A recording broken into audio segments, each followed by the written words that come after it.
Hello, my cupcakes. It's Pancake here. And today I just wanted to talk about just like stuff that's been going on the internet like recently. Oh my goodness. Um, so I'm chronically online. Unfortunately, I got that brain rot in me. But of course, because of that, I've been keeping up to date with a lot of the stuff that's going on. And it seems that currently, right now, there is a bunch of people being exposed for being predators, for doing really terrible things to children. I do think it's a valid argument to think that people who are speaking about it are doing it for clout.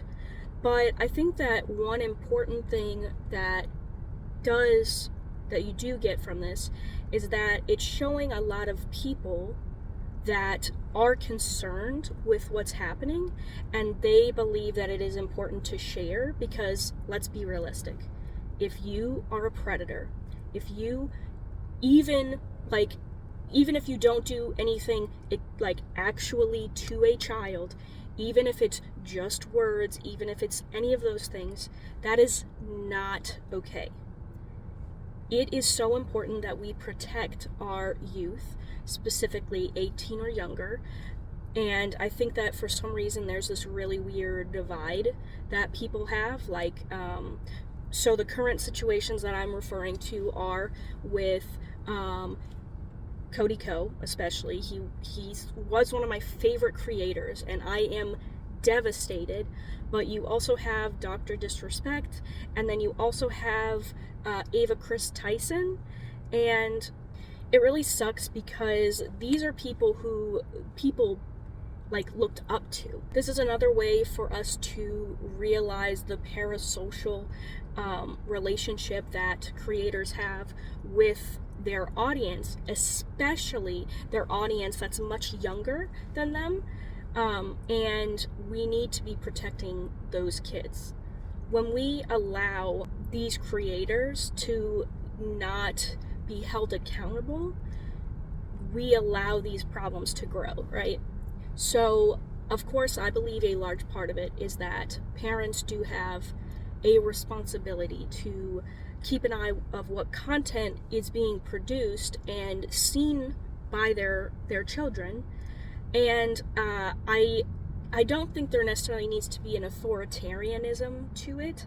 I think that what is really the best way to do things, which I know not everybody has the ability to do this or the access or relationship to do this, but I think when you keep an open line of communication with your child or even just your friends, anything like that, when they know that you will not judge them and you will not get mad at them for coming to you about whatever these situations are, we allow people to feel more comfortable to come out with these things, especially with, allegations.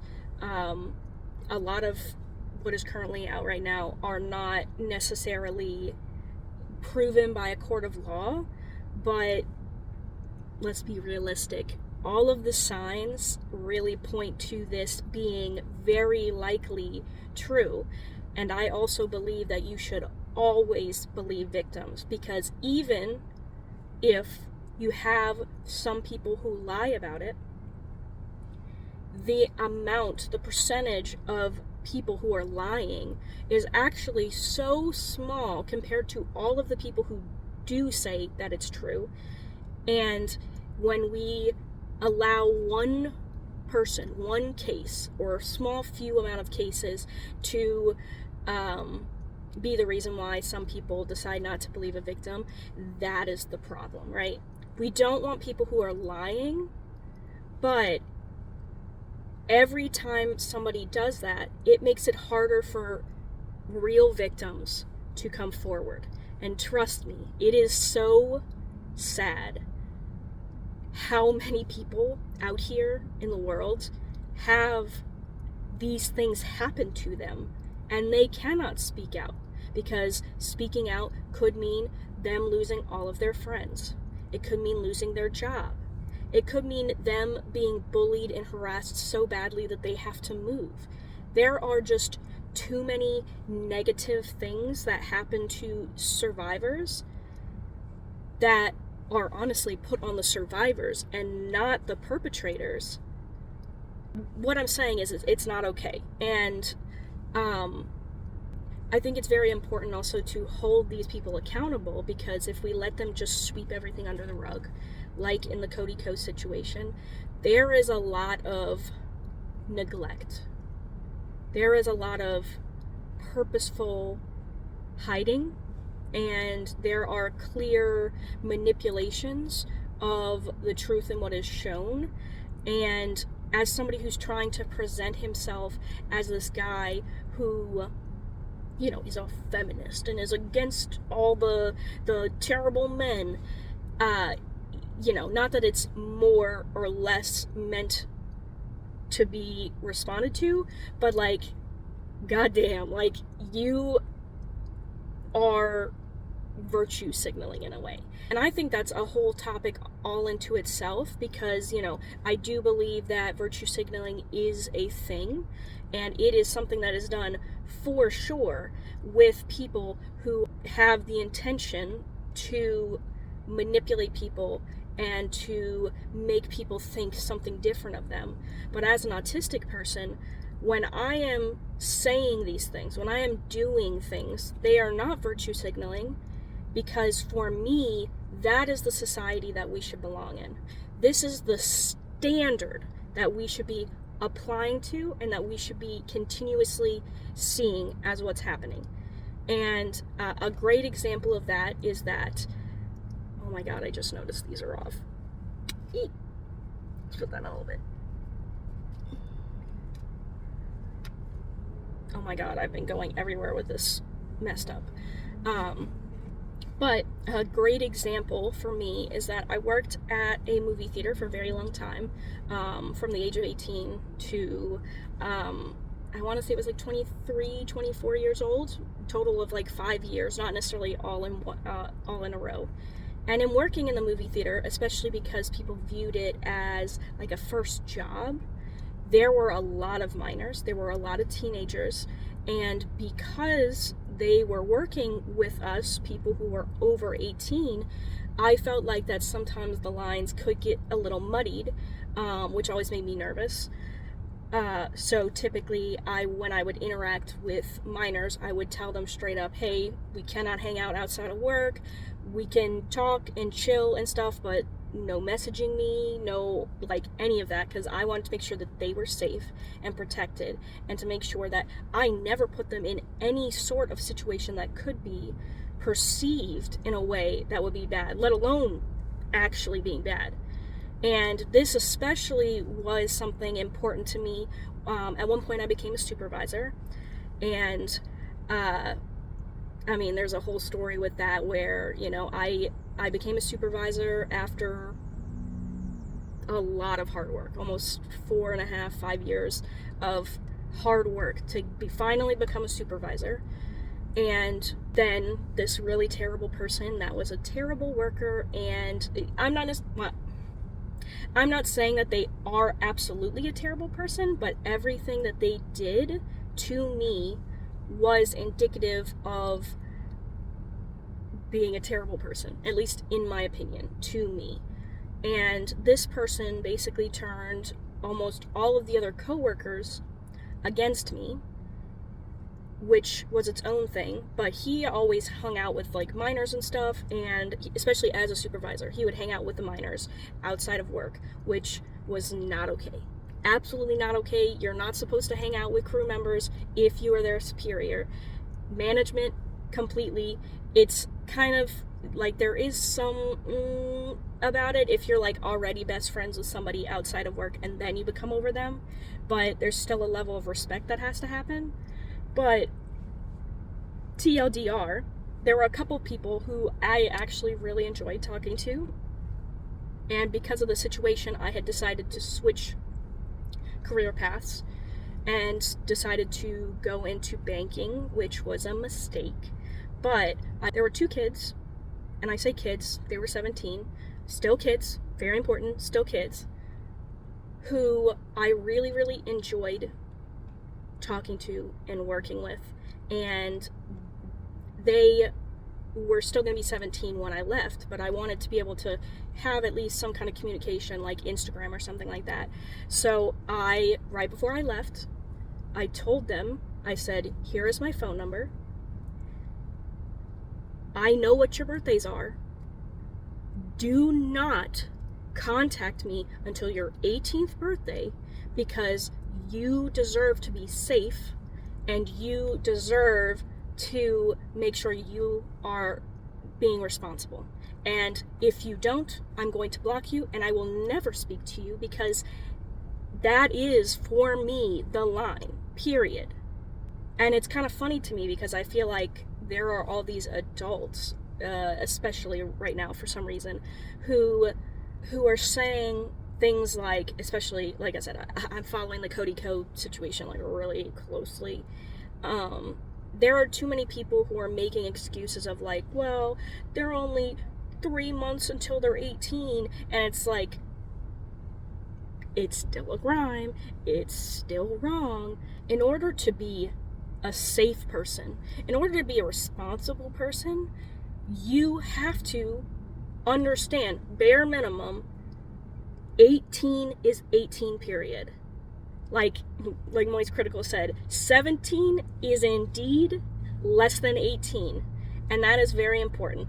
I still think it's kind of strange and weird to be interacting with minors, but in safe spaces, especially for me, it takes me a very long time to allow people to spend like alone time or like close quarters if they're even under the age of 21, just because, well, yes, you are an adult technically.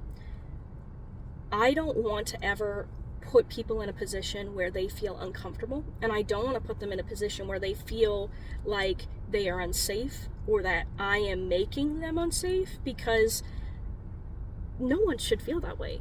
Everybody should feel safe in a space. Everyone should feel safe in who they're spending time with, where they are, and also typically I like to recommend to people to always have at least, their location on for somebody, or sending their address when they come somewhere, or if I'm like hanging out with somebody individually, I find it very imperative and important that they have an out, because if you don't have an out, then there is a potential that something bad can happen. And for me, I need people to understand that their safety is important. There are too many bad people in this world who will take advantage of not just children, not just women, not just men. They will take advantage of any person if they can. And granted, it's not something that you can completely avoid. Unfortunately, this world is terrible. Unfortunately, this world is dangerous. But at the bare minimum, which I keep saying a lot, I just like certain phrases, but at the bare minimum, you gotta look out for you. I hope that you can have friends, find friends and people that you do feel safe with and that you do feel comfortable with, that do also have the same values that I have, for example, because when you're around other people, your safety should be important to them too. Just like my safety is important to me, your safety is important to me as well, because we all deserve to be safe. And I just want to finish this off with, of course, if you are young, or any age really, if you are a CSA survivor, or even just SA in general, I hope that you know that it's okay. It's okay to be hurt. It's okay to have experienced the terribleness of what that's like, and there's nothing wrong with you for having those reactions and those emotions to that, because they are justified. You deserve love. You deserve comfort. You deserve to not have gone through that, and I'm sorry that you did. And I hope that now, at the very least, you have one person who believes you, and that you have someone who supports you. And I really hope that you can heal from this. Because every day that you live, every day that you step forward, every day that you are yourself, in spite of everything that happened to you, you are living proof that something bad can happen, something so terrible, but that you are killing it, that you are surviving, and you are going to look at that event and say, this is not going to define my whole life. This is something that should not be forgotten, but it is not who I am. It is not what indicates every piece of my life. You are amazing. You are more than your trauma. You are you. And that's so important. I want you to know that. I'm so proud of you. I really, truly am. Because I've known so many people who have been in positions like this, and it is terrifying. I have been privileged and lucky enough to not have that happen to me. But I know too many people who it has happened to, and that is absolute bullshit. I hope that you can continue to grow and to find peace and find love and support around you, because you deserve everything. You really do. In closing, I do want to say, clear for the record, I do not support any person who abuses another person, whether that is mentally, physically, sexually, or any other kind of way. Abuse is abuse. I support survivors, 100%. I will support you, no matter what, because the people who should be believed are the people things are happening to, and not the other way around. It is my goal, my mission in life, to support every person that I can. And if all you've heard today is what I've said today, I hope that that is one step closer to you being more you, being accepting of yourself, and starting a journey of your life where you are the best you as you can be, because you deserve it. You're just great. But I'll see you next time. Bye!